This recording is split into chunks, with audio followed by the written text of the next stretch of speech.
Bonjour à tous, dans cette vidéo, on va apprendre à déterminer les variations d'une fonction exponentielle ou de type exponentiel. Les fonctions exponentielles sont au programme de terminal STMG.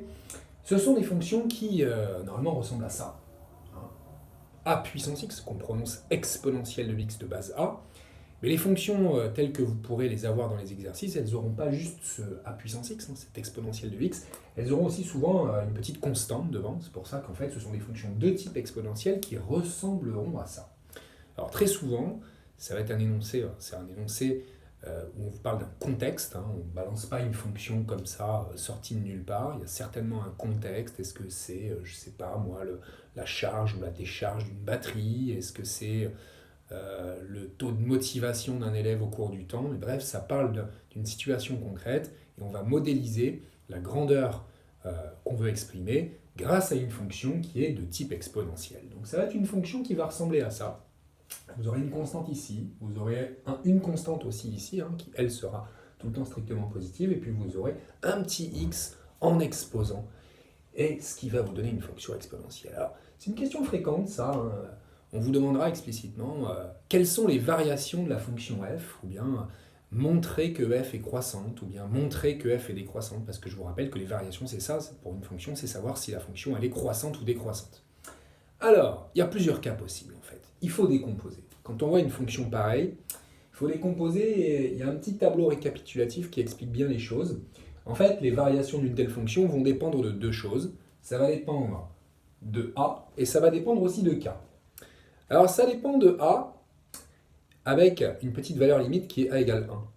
Quand a est plus grand que 1, on fait la petite analogie avec ce que vous connaissez très bien qui est les suites géométriques.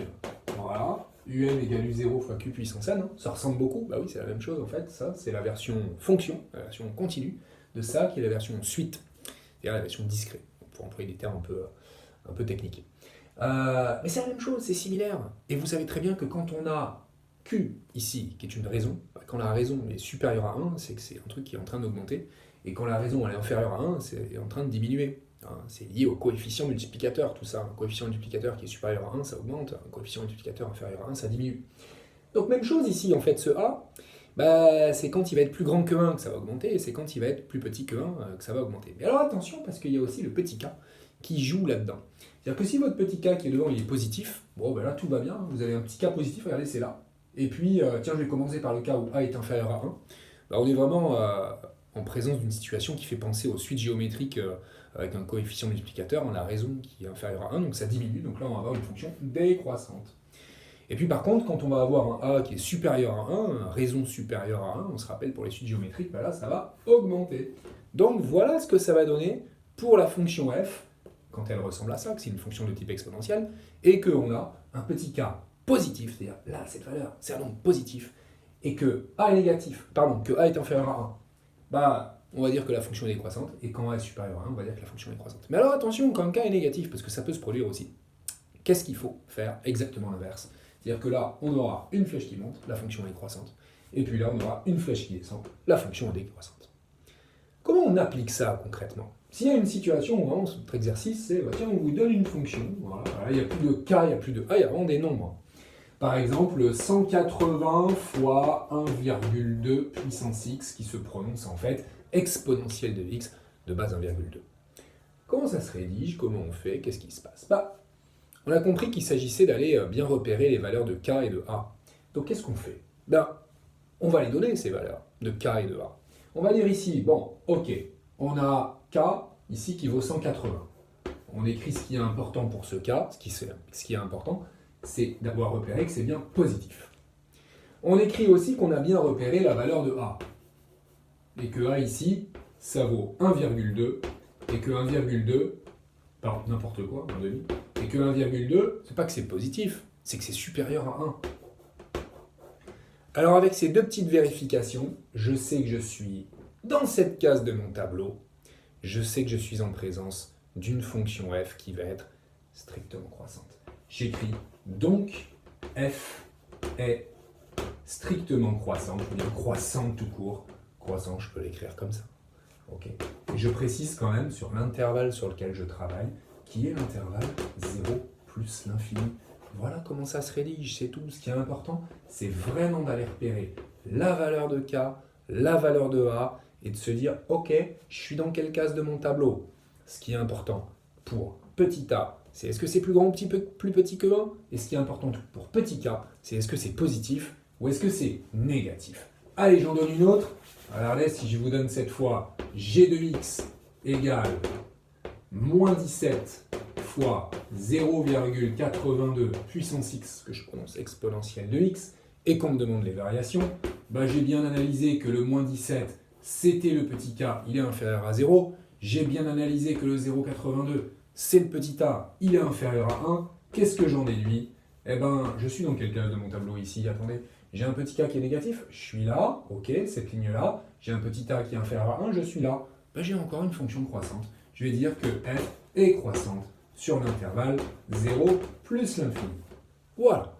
Alors, on peut aussi vous demander de présenter ces résultats-là sous la forme d'un tableau. Par exemple, cette fonction, si on ne vous demande pas de donner les variations de f, mais de dresser le tableau de variations de f, c'est la même chose, mais en version synthétique. Bien sûr, il faut que je réécrive tout ça, mais au lieu de conclure comme ceci, je vais conclure avec un tableau. Voilà, x, f de x. Ici, il ne faut pas que j'oublie le domaine de définition de ma fonction qui, pour une fonction de type exponentiel, c'est toujours 0 plus l'infini. Toujours 0 plus l'infini. En fait, c'est moins l'infini plus l'infini, mais ça dépendra du contexte, ça dépendra de la modélisation qu'on vous donne. Parfois, c'est pas 0 plus l'infini, parce qu'en fait, ça oscille entre 0 et, je sais pas, et 10 ou 100. Là, ça dépend du sujet. Le domaine de définition sera donné dans le sujet. En réalité, c'est moins l'infini plus l'infini, mais très souvent dans les exercices de modélisation, x, c'est le temps. D'ailleurs, parfois, ça s'appelle t et pas x, auquel cas, ça commence très souvent à 0. Ok? Et là, on a dit dans cette situation, on a conclu que f était croissante sur 0 plus l'infini. Eh ben, on va dessiner une flèche qui monte. Voici la version tableau de variation à ce qu'on avait écrit tout à l'heure sous la forme de phrase. Dernière chose à comprendre là-dedans. J'en reviens encore aux modélisations. Souvent, on vous fait parler de variation, ok, donc vous faites exactement ça. Et puis ensuite, il y a une interprétation à donner dans le cadre du contexte.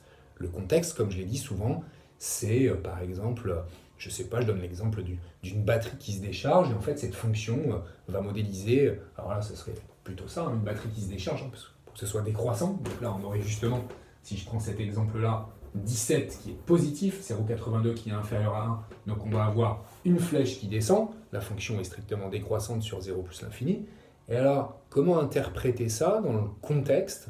Ça veut dire que le niveau de la batterie, comme on a une flèche qui descend, le niveau de la batterie, il diminue au cours du temps. Voilà une interprétation de qu'est-ce que ça veut dire les variations d'une fonction dans le cadre d'une modélisation. Il faut faire le lien avec le sujet. Alors, si votre fonction, elle modélise l'indice de motivation d'un élève au cours du temps et qu'on vous dit que c'est cette fonction, moi j'ai envie de dire que cet élève, sa motivation elle décroît, hein, d'accord, elle diminue avec le temps, c'est pas terrible. Voilà tout ce qu'il faut savoir sur les variations d'une fonction de type exponentiel, c'est-à-dire un truc qui ressemble à une suite géométrique, mais non pas avec des n, mais avec des x, c'est-à-dire des nombres réels qui peuvent être égaux à 0,5, 0,8, 0,1257, 4,12, racine de 2, bon, peut-être pas ça, un tiers, un quart, et oui, des fractions aussi. Voilà pour ces fonctions exponentielles.